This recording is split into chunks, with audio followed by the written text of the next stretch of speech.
2012년 이후에 최근에 공무원의 선거법 위반 조치 현황을 봤습니다. 조치 현황 건수가 311건입니다. 선관위에서 답변을 해주실 건데요.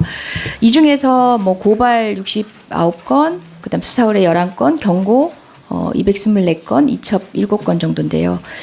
그 내용들을 보면은 사실상 우리가 종래의 통상적인 관권 선거라고 해서 선거법이 최초에 규율하고자 나섰던 그런 범죄 유형인 뭐 금품 제공, 공권력 동원 이런 처벌 사례도 있습니다. 그런데 최근에 상당수는 SNS 활동, 그러니까 조직되지 않은 개인의 의사표현의 자료도 고발 또는 경고 조치 당해서 직을 잃는 경우까지 있습니다. 공직선거법은 선거운동을 그러니까 당선되게 하거나 되지 못하게 하기 위한 행위라고 규정을 하고 있는데 분명히 단순한 의견 제시나 의견 개진이나 의사표시는 선거운동으로 보지 않는다고 되어 있습니다.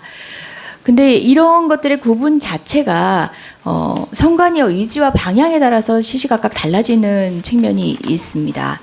2016년 4월 6일 교사인 김병현 씨의 사례를 보겠습니다. 자신의 페이스북에 언론에 실린 만평 한 점 딱 공유했습니다. 본인의 뭐 다른 언급들은 없었습니다. 개인 페이지입니다. 뭐 본인이 직위를 이용해서 활용하고 있는 웹사이트도 아닙니다. 게다가 이분은 뭐 그게 크게 유명한 분도 아니어가지고 좋아요 아시죠? 좋아요가 어떤 방식으로 작동되는지 좋아요 클릭 5회뿐입니다. 근데 공직선거법으로 기소가 됐습니다. 이분이 할 수 있는 SNS 활동은 연예인들 가십할 수 있습니다.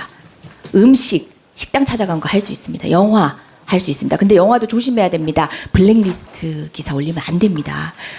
정말 직업 공무원들 경제 활동 인구의 4% 정도 되고 전체 유권자의 한 3% 무시할 수 없는 정도의 비중인데요. 의사표현 자유가 사실상 없습니다. 그러니까 공무원이란 이유로 1년 365일 그리고 하루 24시간 모든 정치적 기본권을 제한당한다는 것이 과연 온당한가? 이런 측면에서는 정치 카스트 제도의 최하층에 있다라고 저는 생각이 됩니다.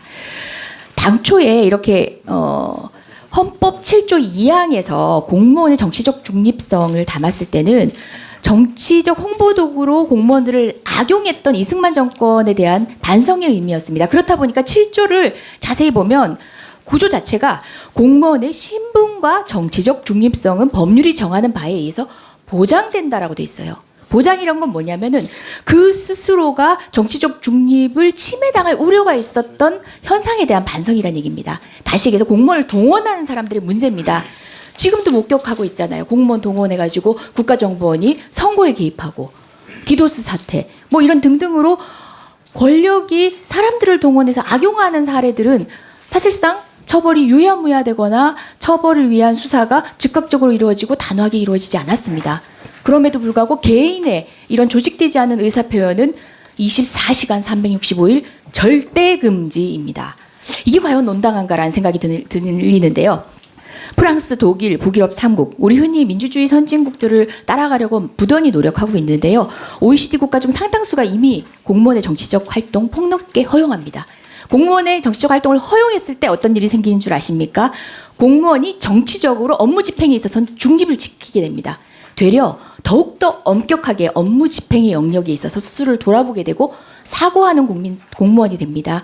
정치 권력이나 윗 상사들의 눈치를 보면서 판단하지 않고 결국은 정치적으로 악용되는 게 아니라 되려 더 엄격한 기준을 가지고 운영할 수 있는 새로운 장이 열리게 됩니다. 그래서 저는 시대착오적인 정치 카스트, 제가 그냥 오늘 현장에서 명명을 해봤는데요.